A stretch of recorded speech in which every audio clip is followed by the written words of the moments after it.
Apercevant la multitude rassemblée, Jésus gravit une montagne. Là, prenant place comme un maître spirituel, il invita ses disciples à s'approcher, prêts à recevoir les paroles de sagesse divine. Alors, ouvrant sa bouche avec autorité et bienveillance, il les enseigna en ces termes. Bienheureux les humbles en esprit, car le royaume des cieux leur appartient.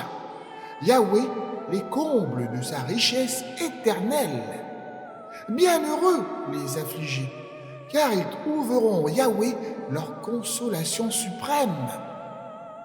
Bienheureux les doux et les patients, car ils hériteront de la terre comme un cadeau du Très-Haut.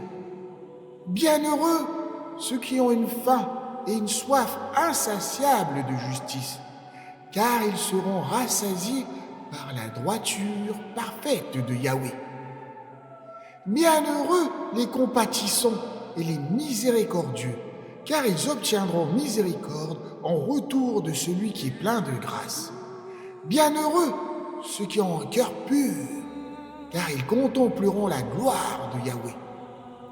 Bienheureux les artisans de paix, car ils seront appelés fils du Dieu Très-Haut. Bienheureux ceux qui souffrent pour la cause de la justice, car le royaume des cieux est à eux, une demeure impérissable auprès de Yahweh. Vous êtes bienheureux lorsque l'on vous insulte, que l'on vous persécute et que l'on profère contre vous toutes sortes de calomnies à cause de moi. Exultez de joie et soyez remplis d'allégresse, car votre récompense dans les cieux sera immense.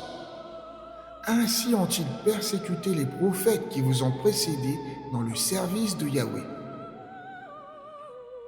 Vous êtes le sel de la terre, mais si le sel perd sa saveur, avec quoi le salera-t-on? Il devient inutile, bon à être jeté dehors et foulé aux pieds par les hommes. Vous êtes la lumière du monde.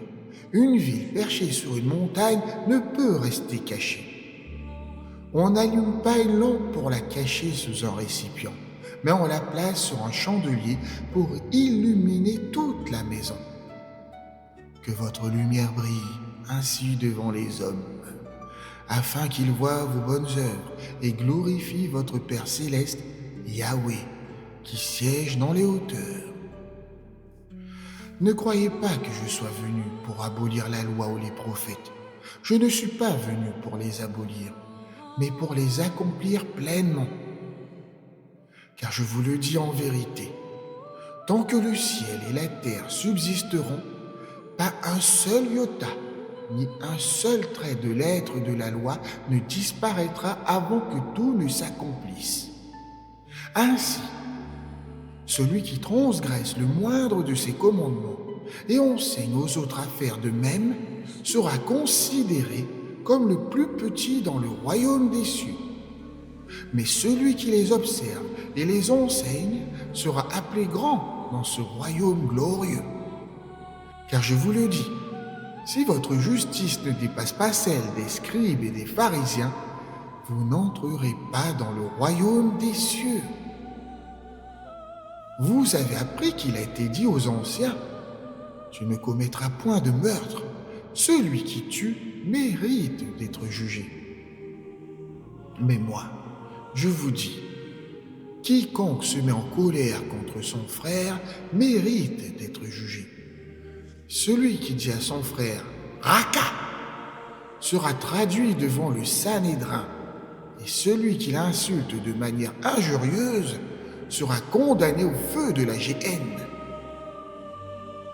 Si tu te présentes devant l'autel pour offrir un don, et qu'à cet instant tu te souviennes qu'un frère a quelque chose contre toi, laisse ton offrande là, devant l'autel. Va d'abord te réconcilier avec ton frère, puis viens présenter ton don à Yahweh.